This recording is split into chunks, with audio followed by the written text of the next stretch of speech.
Hi everyone, welcome to Seat 11A. My name is Sanjay, I'm your host for today. I will be joined shortly by Eirik Randau, CEO and co-founder of SurfEra. Eirik will give us an intro into surfer's dream, I guess, surfing 24/7 around the corner in a wave pool. A couple of these kind of surf pools projects are opening up around the world, and SurfEra is taking a shot at the city of Germany. So Eirik, good to see you. And I guess we just jump right into the questionnaire. And if you can give us some background about yourself, about the project, as I can imagine, it's not an easy project to open up like a surf pool in the city of Berlin. So how did you come up with this idea?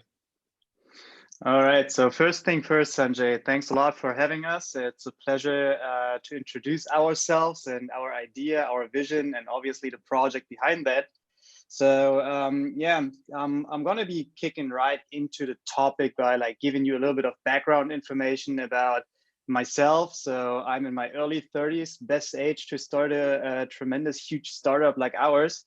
I come from a business administration and sports science background, university-wise or academical-wise. And then obviously I was born into this passionate world of surfing due to my dad that basically stood me on the board when I was 4 years old with a sail attached to it. So I actually started windsurfing.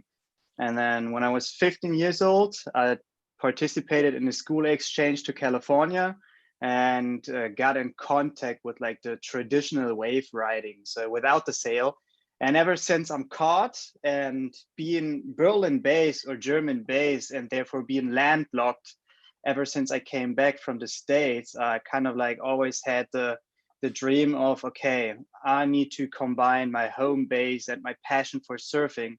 And then throughout many years, it was the only chance we had was by go travel during my studying time. I traveled around the world, etc. And then at some point, artificial wave technologies came up and I was like, all right, that's it. I'm going to do one of those things for Germany. And that's where the idea was born. This was way back in 2015 when the first initial thoughts came through my mind. And that was also the point of time where I first approached Marvin, my co-founder, from an engineering background, to basically help me setting up this gigantic project we've been rolling out at the moment. So you already said it's gigantic, so it's pretty complex, right? And can you share some thoughts about the complexity, how difficult it is to combine all the institutions, i.e. you have the engineering, you want to be carbon neutral, acquiring land. So I guess these are quite a lot of hurdles, and one step after another, you have a lot of setbacks, I also guess. So.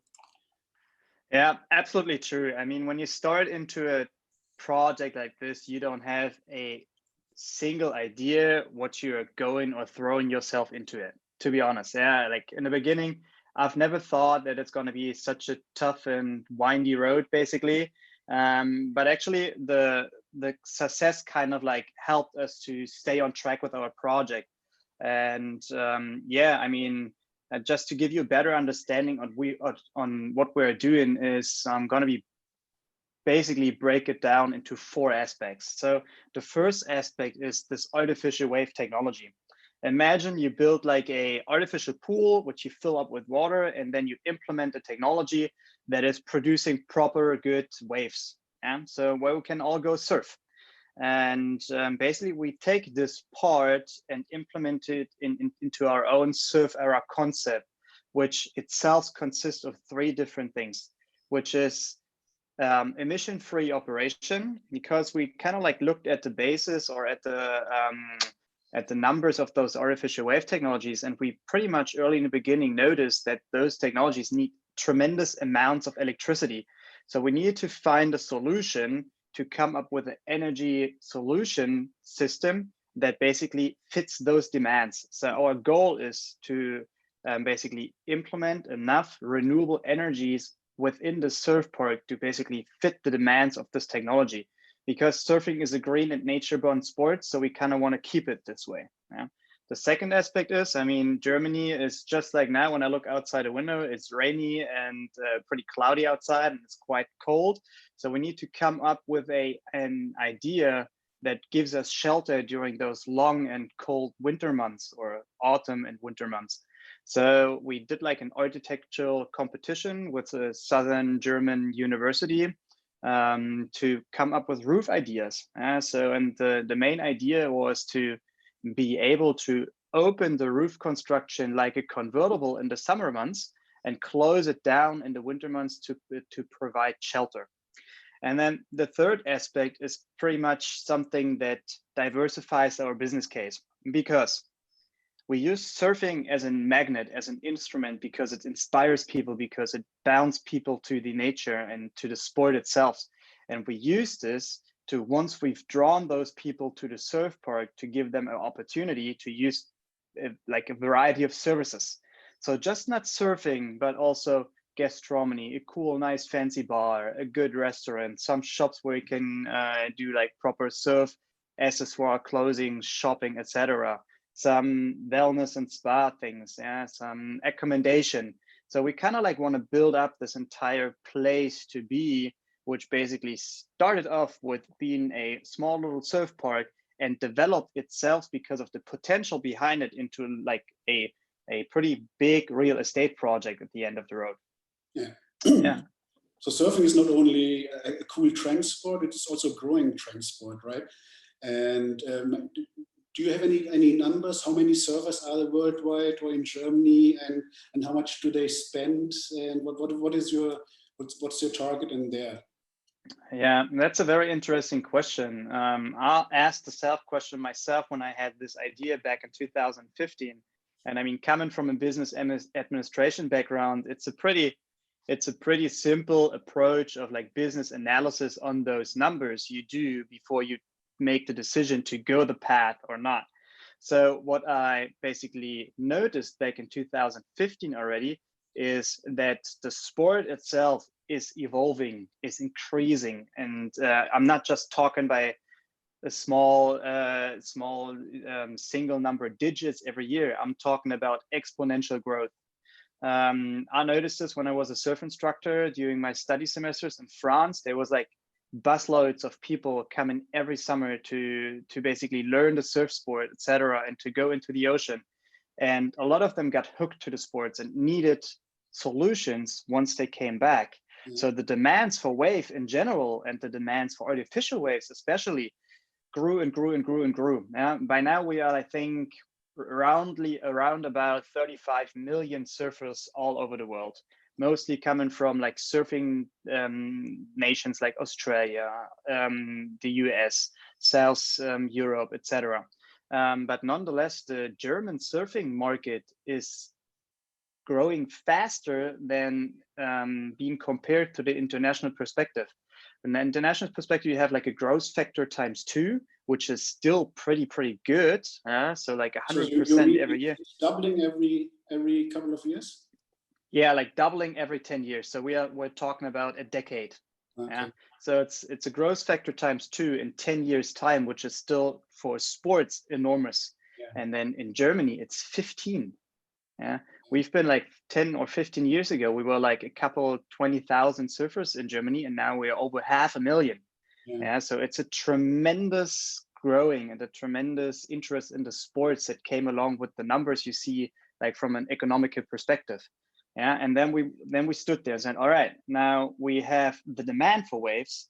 And then back in 2016, when Wave Garden Cove launched the first prototype of the Cove, we were like, all right, now it's getting interesting, because now we have a solution we can provide those people having an inland demand for waves.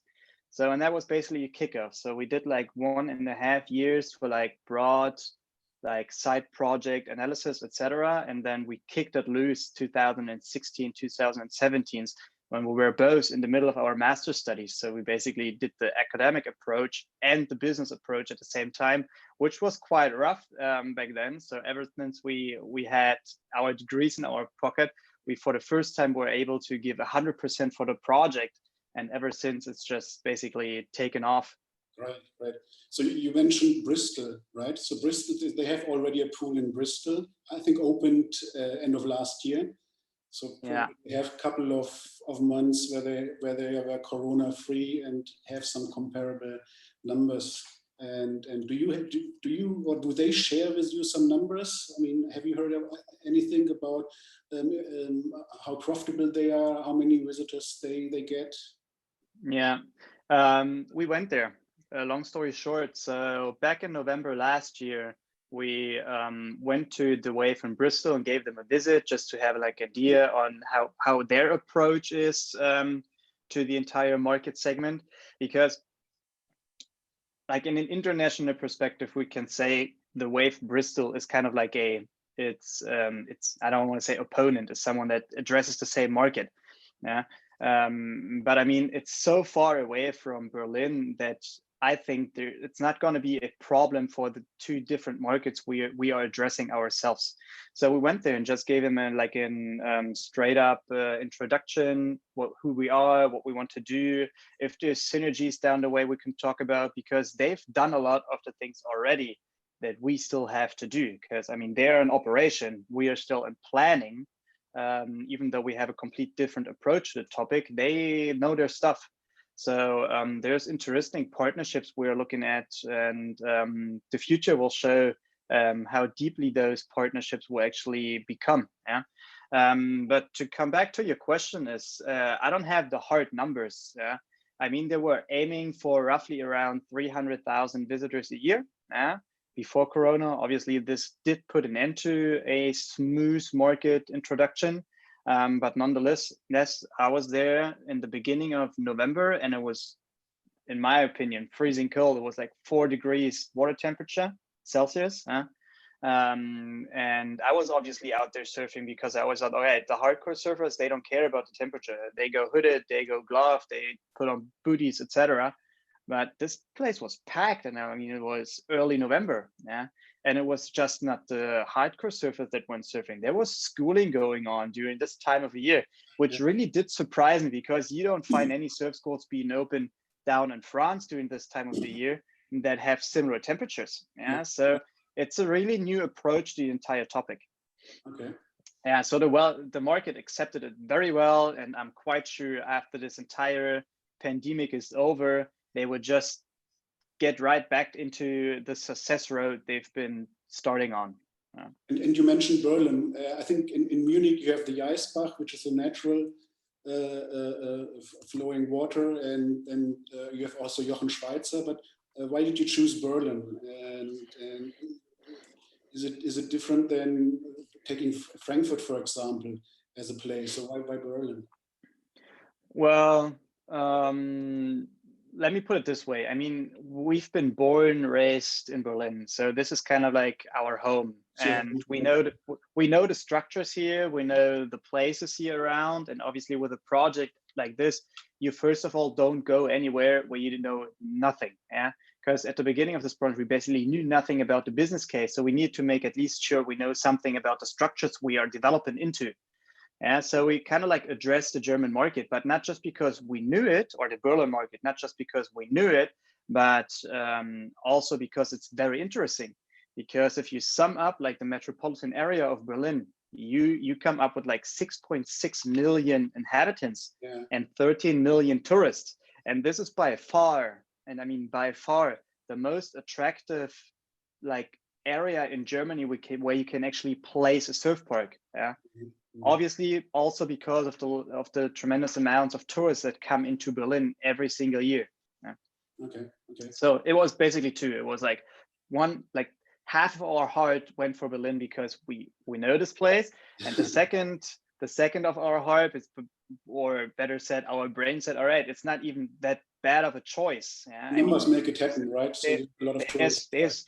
Yeah, I mean, obviously there's other very interesting regions in Germany, the north, the west, the south, Munich, Frankfurt, like you mentioned, or Hamburg. Yeah, they're very attractive as well. And obviously by now there's also some other surf parks initiatives that came up in those areas. So we are not alone in the German market anymore like we used to be 2 years ago. And there's now already coming other projects out that make very good progress. And as I understand, will you be the first one to have a roof and a zero emission standard policy? Yeah, I mean, obviously, this is a big globe, and at the moment, there is 60 surf parks being announced to that are basically in different phases of realization. One are like in the initial phase, one are in planning phase, like our project. One are already in construction. So there's a lot of surf parks that come. Nonetheless, from all the factors we see from the market, and I mean, we are talking with the big surfing magazines, etc. We are pretty sure at the moment that we are the only surf park that thinks about roofing it and making it like 0 to emission. So this is a very unique selling point, like in an international perspective. Especially for ESG investors who look on the carbon footprint, right? Zero emission is obviously, yeah. Right. And what we never looked into at the moment, but what is definitely interesting is that, I mean, once we did discover the energy solution aspect to a surf park that's just using stupid amounts of electricity. I'm not even kidding about this. You cannot imagine how much electricity a surf park needs in operation. So this needs to be a very, very basically cutting edge technology and system behind it to making this a 0-2 approach, the 0-2 emission approach. So, and this basically idea behind that can also be developed into different stages or different business fields, because obviously this is a general worldwide phenomenon we're looking at, that we need to come up with solutions that are sustainable and green. Right.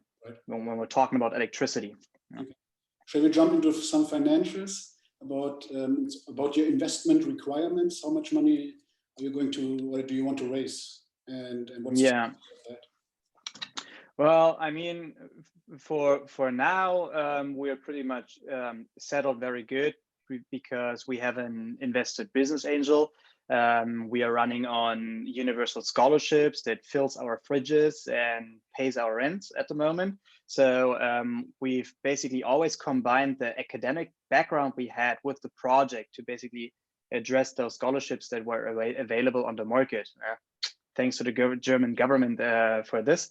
And then basically until midterm next year, we want the land to be finalized. So by that point of time, we will already be in the aspect, or in the fact of owning the land, because we are able to basically finance this with the integrated business angel at the moment. So we are at 3 different land sites. We're actually in negotiations at the moment. And from there, we are talking about, now it's time for realization. So now it's not just the idea anymore. Now we can basically make this happen. And we roughly need around 100 million euros to do so. And then investors can be can be addressed to us, or we address investors and basically offer them, all right, listen, we have a very good idea and we have some very interesting financial backgrounds information that make your invest worth the investment. And then basically we address them and say, hey, wouldn't you like to own a slice of piece of a surf park? And then it depends on the investor how much he would like to own of the surf park. So basically our core group is like real estate investors, project developers, etc. Because at the end of the road, we have like a business concept that divides us from the people that put the money into the surf park between 2 firms, which is like an owning company. That's where the investment is drawn to. And then there's an operation company, which will be us. So we would like to basically operate the surf park once it's been finalized, but we obviously don't have any money to realize the project at the moment. So that's why we need the investors. But nonetheless, those 2 groups are very bound to each other, because they kind of like, they need each other. Yeah. So the investors need us to operate the park, because we think we know better than others what we do in operating a surf park. And we need the investors, because obviously if you want to take a look at my bank account, it's pretty poor at the moment. Good. Looking at the P&L, I mean, if you probably have done a business model and approached investors. Are there any numbers you can share with us, how many visitors you are expecting? You said Bristol has 300,000 in their business plan. So are you planning also with around the same number, and what would be the average spend? And the second question would be, because you said that the surf pool itself only generates 50% or 40 to 50% of revenues. The rest must come from other services, right? Exactly. So can you share some thoughts on that, please? Sure. All right. So first question was number of visitors. So at the moment, our calculations basically say that independently on which of the 3 locations we're going to realize the surf park, we're going to be at least expecting 500,000 visitors. Mm-hmm. Obviously, because we have an extended operational year. We don't close down end of September when the weather starts to get a bit messy, and we're not going to be opening up in April because we're going to be running through all year long. And then we provide, especially the Berlin inhabitants and tourists, basically a small little opportunity to get like a short-term vacation, because it gives you that light little summer breeze feeling when you kind of like get out of your gray, shady office surrounding and just hop into the nice little water and go for a surf, or just go for a mojito at the bar or whatever. Yeah. So just a little breakout from like the daily habits everybody's facing in Berlin. So we're expecting at least 500,000 visitors. Yeah. And then talking about hard numbers, we are looking about a revenue of roughly like a bit more than 20 million a year with an EBITDA of 4 million. So it's a very powerful performance business case. So yeah, so it's now up on you. 20 million revenues and 4 million EBITDA, right? Exactly. And what's in between? So what are the costs associated, which are 16 million? Looks quite yeah. I mean, the largest portion of the cost that's in between that gap is actually the fee, like the annual rental fee we need to pay the owning company for their investment, because obviously they have like it's like a percentage perspection of what they would like to get drawn out of the surf park. So that's the largest parts of it. Yeah. And then obviously the 4 million that are in EBITDA, we're going to be saving back for, I mean, we're just come out of a pandemic.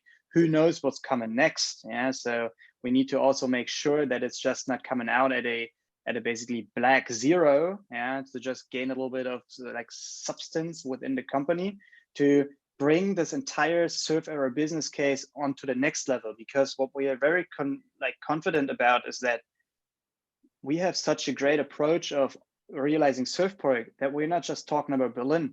We are talking about a various possibilities of implementing our surf parks all over the world. And this needs some financial backgrounds as well. So we basically using the surf park to develop the company into a complete development company that specializes on surf park realization. Okay. So we're not just taking the 5-year perspective, we're also taking the 10 and 15 and 20-year perspective.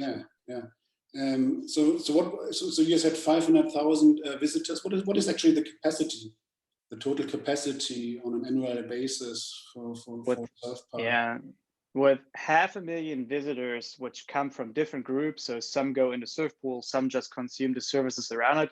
We are at a 56% basically overall capacity load. So there's still a lot of air to grow. Okay. And to be honest, this is like those 500,000 visitors. That's a very pessimistic approach to it, because when we basically did the analysis on our project and our business case, our idea was always, okay, this is such a awkward idea, basically, that we need to be 100% positive that this little investment baby is going to fly. Yeah. So what we did is we basically, when we made our assumption cost-wise, we always added like a double-digit risk cost to all the amounts. And then from an income perspective, we lowered the risk percentage. Yeah? So basically we have the worst approach, or like the worst market feedback in our assumptions with the highest costs. So, and even then this entire business case is still very attractive. So when things just go worst case scenario, we are all safe. Yeah. But it basically can only get better than this. Okay. And so you have around 20 million visitors in Berlin, and you came up with a 500,000 average visitors for your surf park. How did you come up with 500,000? Why not 800,000? So what is the enumeration behind that? Yeah. Behind that? So this is like nitty gritty, low, like a high splittage of our consumer approach or consumer analysis. So I don't have like the exact numbers in my mind at the moment, but I'm going to be extracting what we did. So if you look at the inhabitants in Berlin, you obviously have, or like the people in Berlin, you have three major clusters. The first cluster is people just like myself, hardcore surfers, yeah, which is 27,000.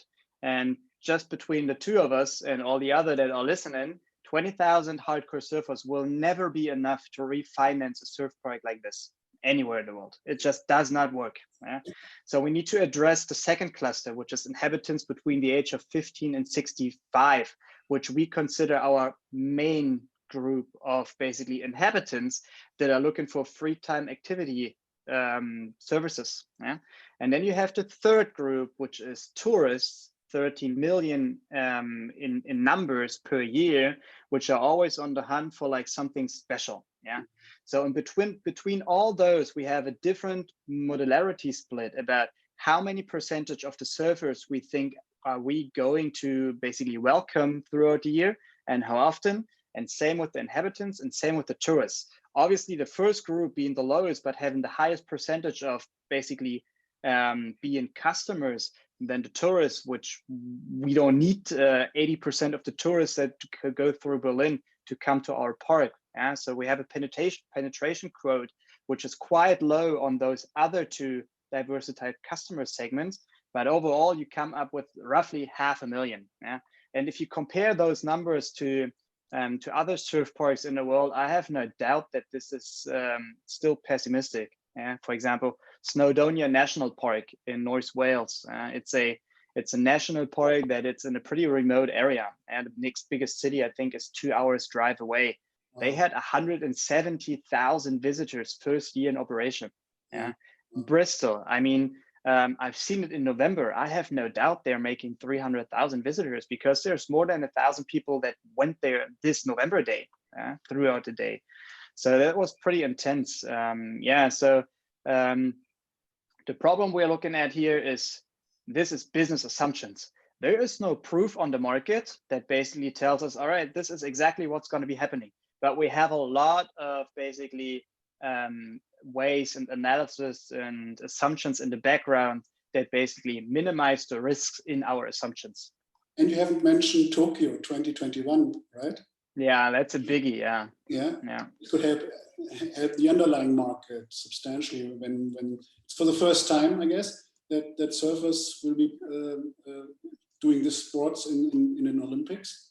Yeah, I mean, this is based on a decision from the International Olympic Committee back from 2016, when surfing was declared an Olympic sports. Yeah.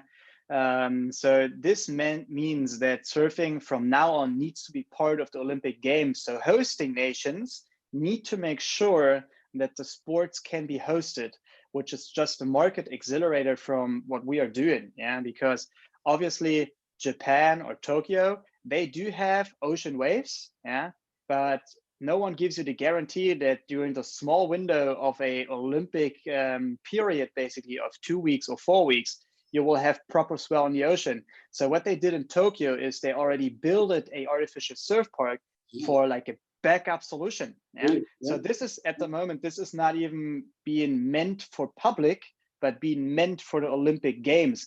Obviously, they're going to be a reusage afterwards. Yeah, but it's like a sports a sports political, like a sports politic decision in the background that basically made surfing an Olympic sport, because the demand for it and the interest in the sports is growing so rapidly in the past. Oh, I didn't know that they actually were building or have already built up just for this. In construction at the moment. Yeah. Okay. So great. So and so you already talked about your milestones. Mid of next year, you want to finalize land. So mid of next year, finance of land and land acquisition is supposed to be done. Yeah. So that we can actually now go into the first phases of constructioning. So do like the detailed planning for the site we're looking onto. And because you have some construction law going on in Germany that is very intense and very complex. So before you actually can start constructing, you basically need to know everything about this entire construction. It's just, you can't, in Germany, you just cannot develop on the road. You basically need to go there, roll out from 1 to 100% what you would like to do. And then the administration is basically telling you, all right, this is all right. We need to talk about this topic and we need to make slight adjustments here, or it's not going to be working at all this way. So it's a kind of like it's a little of jungling around what you would like to have in the project. Yeah, but I would consider smart as we are, we already have done all those basically dialogues in the backgrounds with all the involved institutions that at this point of time, once we own the land and we start those phases of construction, we basically just go there, roll out our idea, and then it's just going to be accomplished. Okay, yeah. And how long will the construction take place? Construction is pretty quick. I mean, we're talking about 120 or like between 100 and 120 million real estate project, which is quite a big development. But because one of our USPs is this modularity, like using like prefabricated wooden modules, it's basically just like a Lego park you put together. Yeah, so the period of time we need for construction is much faster. Yeah, so we're talking about 12 to 18 months from first digging the hole to cutting the red band. So in 2023, I can take my surfboard and come to Berlin? Well, and once we started this project with our like overschooled, academic, unrealistic approaches of markets, we said, all right, we're going to be opened third quarter 2021, which was just back then just like a number being grabbed out of the room because we had no idea, but people wanted to hear a number. Yeah. So by now we kind of like, what we can do is we can pretty much say how long each phase will take, like construction, 12 to 18 months, planning, 12 months.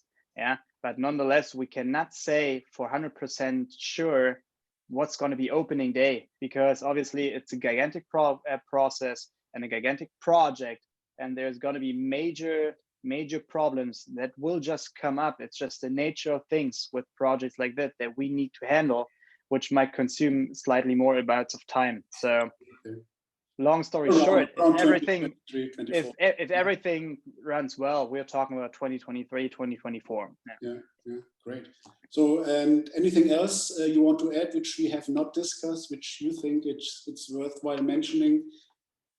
I'll just give you the advice, talking about all those engineering parts and like the nitty gritty cutting edge technologies. Just address Marvin, because I mean he is the engineer in the team, so he knows more about that.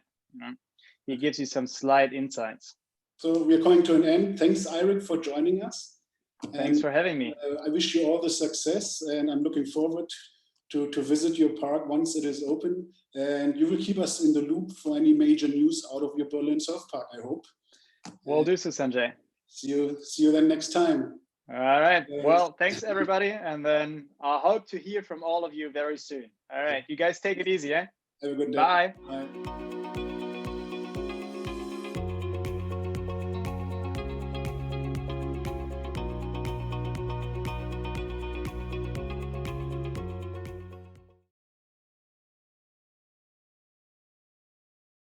Hi there, since you watched this company video until the end, I'm guessing you liked the video, and that's probably because we work very hard to create the most engaging and added value content for you. If you're a company and want to find out how we, at Seat 11A, can make a company video with and about you, please email us at content@seat11a.com.